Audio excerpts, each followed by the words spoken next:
I got a call from my brother. The usual thing, we were partners in a small construction business that we started 10 years ago. John and I ran crews and worked with clients. I also handled the financial side with the help of John's wife, Mary. We are both married, we both have 4 children each. My wife's name is Kelly.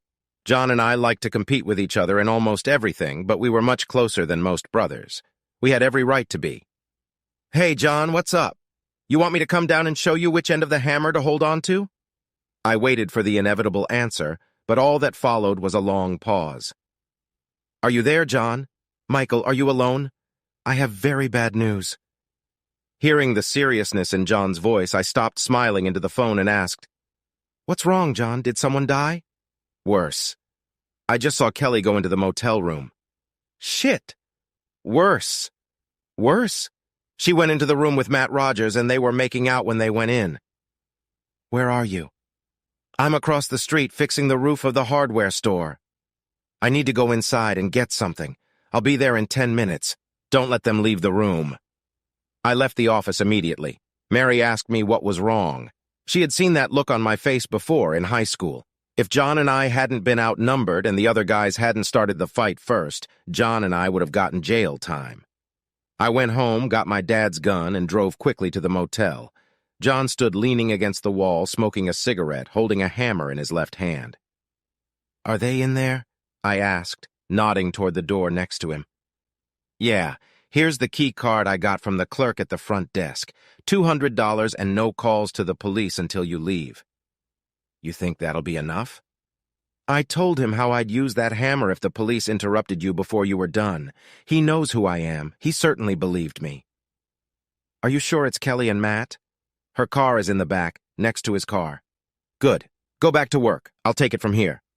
John took a drag on his cigarette and extinguished it with his boot. He nodded to me and took his time walking back across the street, back to work. I pressed my ear to the door and heard a man and a woman moaning loudly inside. I put the key card to the lock. It glowed green and unlocked the door. As I opened the door slightly, I saw that it was chain-locked. I stepped back, holding the door with my foot, and kicked the door with my whole body. The hinge of the chain ripped from the frame, and the door flew open with a bang. I stepped into the room and locked the door. Kelly was sitting on top of Matt. Both froze as the door swung open. Kelly covered her breasts automatically. When I came into their field of vision, Kelly screamed. Matt saw it was me, and there was anger on his face. Matt started to push Kelly away, but stopped when I put the barrel of the gun to his forehead. Kelly whimpered. I pulled 2 thick plastic ties out of my pocket and held them out to Kelly, who was still sitting on top of Matt's cock. Tie his hands and feet. Go, asshole, I won't let you tie me up. I stabbed him with the barrel of my gun in his left eyebrow. The skin burst, and blood immediately flooded Matt's eye. I'm not in the mood for a discussion. When the barrel rested against his temple, Matt folded his hands together in front of him, and Kelly tightened the tie on his wrists. Then she tightened Matt's ankles. When she was done, I slipped my gun into my belt holster, grabbed the ties on Matt's ankles, and pulled as hard as I could. The ties dug into Matt's skin. Then, putting my knee on Matt's chest, I tightened his wrists as tightly as I could. Matt's legs and arms were already red from lack of circulation. Then I took the table in the room and placed it next to the bed. Pointing to the edge of the bed, I looked at Kelly and said, Sit down. Kelly sat naked on the edge of the bed, resting her hands on the table. I grabbed a chair and sat across from Kelly. Matt was lying on the bed behind her. I stared at Kelly until she finally spoke. I'm sorry, it was a mistake. I sat in silence, looking at her expressionless. I love you. I don't know why I did it. He seduced me. Matt spoke up from the bed. You loved it. You loved having sex with me. I slept with your wife for almost a year, you slob, Kelly cried, hiding her face in her palms. What did I tell you before we got married? Do you love me? What did I warn you about?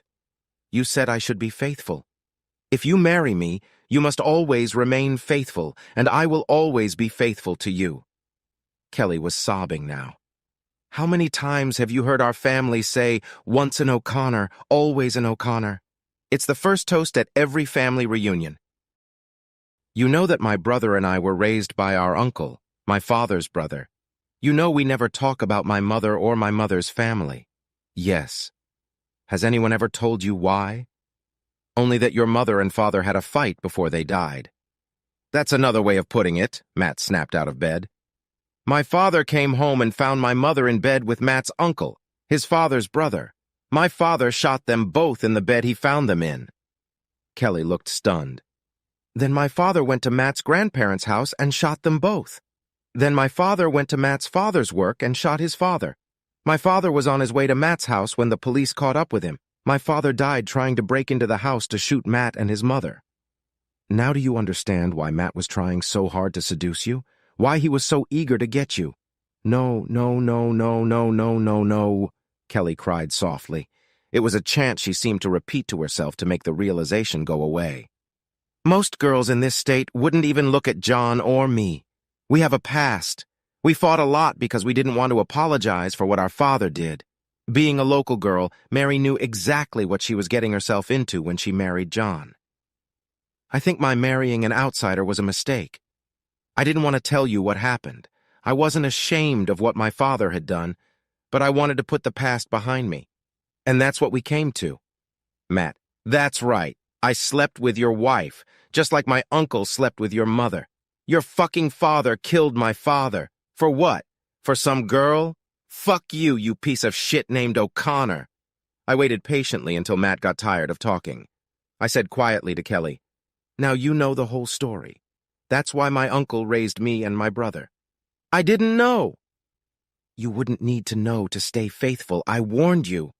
Then I pulled out my gun and put it in front of me on the table between me and Kelly. So you have 4 options, Kelly. You can refuse to take the gun, then I'll take it and shoot you in the head, and then Matt. I'll go to jail for a long time, and my brother will raise the kids. You will be dead, and your family will never see our children again. The kids will be raised to hate any mention of you. Kelly looked straight into my face with wide eyes. You can take a gun and shoot me in the head. My brother will kill you on the spot, and our children will be raised by another. Matt will be alive, and you and I will be dead. Your family will never see our children again. Our children will hate you. Kelly was now looking at the gun. You can do what a coward would do. Take the gun and shoot yourself. After you're done, I'll shoot Matt in the head. I'll go to jail for a long time. My brother will raise our children. You will be dead, and your family will never see our children again. Our children will hate you. Kelly stopped crying. Or you can take my father's gun and shoot Matt in the head, ending his lineage and ending what my father started. You'll go to jail for a long time, and I'll raise the kids. It will be a mistake you made up for. We will see you every week. We will never leave you. Everyone, including me, will always love you. Kelly raised the gun as if she were in a trance. The gun was pointed at my chest. Matt started screaming. Shoot him! We can say he stormed into the room and I knocked the gun out of him. You shot him in self-defense. I love you, Kelly. I'll marry you as soon as this is over. I love you, Kelly. Kelly stood up, still naked, and pointed the gun at Matt, which silenced him. She looked at Matt and said in a soft voice, Michael, I love you. Tell the kids that I love them. Please go away. I don't want you involved in this. As I was getting into my truck, I heard 6 shots,